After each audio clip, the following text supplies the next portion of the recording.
श्रोता बंधुओं, रुक्मिणी कहने लगी है पंडित जी ठीक है अब तुम चले जाओ, अब तो भला मैं चली जाऊंगी। पंडित जी कहने लगे रुक्मिणी हाँ दक्षिणा क्या भोजन नहीं कराओगी?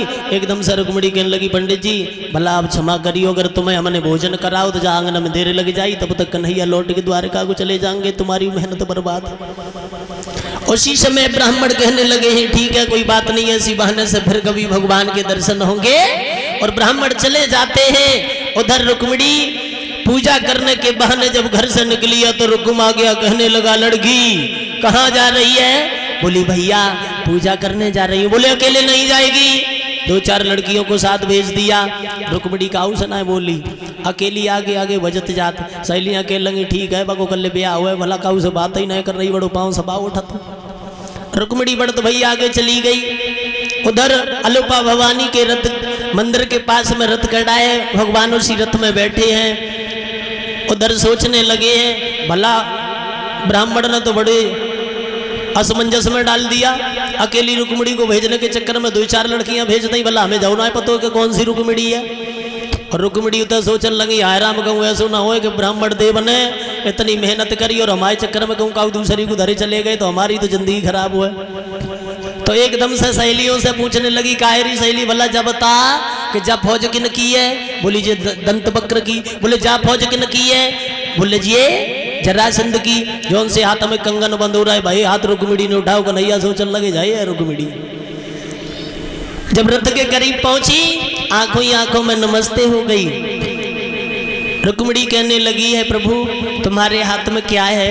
कहने लगे बंसी। बोले थोड़े से बजा दीजिए। भगवान बोले यहाँ नहीं बजाएंगे, हमने बजाई बसुरिया तो चारों तरफ लगे तो सब तो डालेंगे बसुरिया, बिना मतलब के काम नहीं करेंगे। एकदम से रुक्मिणी कहने लगी प्रभु बजाओगे नहीं तो थोड़ी दिखा दीजिए। जैसे ही भगवान ने उस बंसी को नीचे लटकाया रुक्मिणी ने ऊपर हाथ बढ़ाया, भगवान ने हाथ पकड़ा और उठाई और रथ में धरी और रथ लेके चल गए। लेकिन सहेलियां सोचने लगी हाय राम शिषपाल जी जाने तो देखो रथवारों कितनों सुगर भेजो कि कहूँ रुक्मिणी पैदल पूजा करना आएगी तो लौट के वापस जाए तब घर छोड़ देंगे। लेकिन कुंदनपुर रह गया ऐसे और रथ चलने लगा द्वारका की तरफ।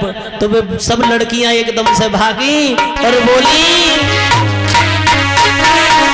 अरे भैया ने कबज की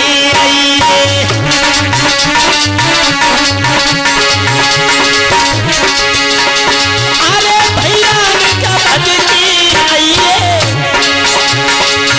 और बहनों के मिड़की लाज बचाइए।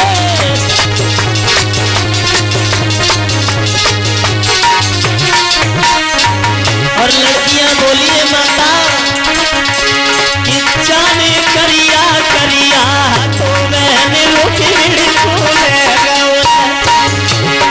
भैया करिया करिया तो मैंने रुक्मिणी को ले गया।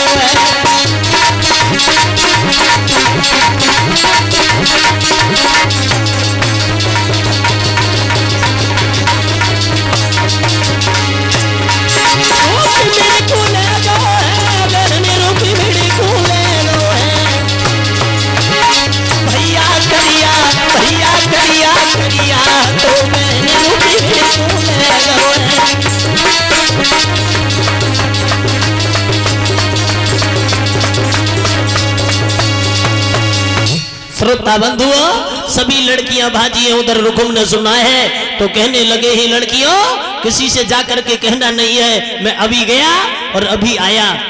आवाज लगाने लगा है कि द्वारकाधीश कन्हैया खड़ा हो जा। भगवान ने आवाज सुनी है तो रथ को रोक लिया है। रुकुम और शिषपाल जब वहां पहुंच गए हैं तो भगवान कन्हैया से वहां महासंग्राम हुआ। भगवान ने रुकुम को अपने रथ से बांध लिया है और रथ को लेकर के आगे बढ़ते हुए गए। लेकिन उधर बलराम ने देखा कि कन्हैया गया है, अब तक लौट करके नहीं आया। उधर से बलराम फौजों को लेकर के आए हैं। सामने से देखा तो कन्हैया कहने लगे हैं रुक्मिणी दाऊ भैया आ रहे हैं। उसी समय दाऊ भैया को सारे हालात बताए हैं। रुकुम के लिए छोड़ा तो रुकुम माता उस शर्म की वजह से अपने लौट करके कुंदनपुर नहीं गया। उसने एक भोजगढ़ नाम का नगर बसाया जिसे अभी कहते हैं भरतना, वो वहीं रहने लग गया है। उधर भगवान कन्हैया जब रुक्मिणी को लेकर के द्वारका में गए हैं तो सुखदेव जी बोले राजन परीक्षित, महाराज भीष्मक और मैया शुद्धमती को वही बुलाया है, विधि विधान से रुक्मिणी और भगवान का विवाह कराया गया। तो रुक्मिणी और कन्हैया की झांकी तैयार है तो लेके आ जाओ।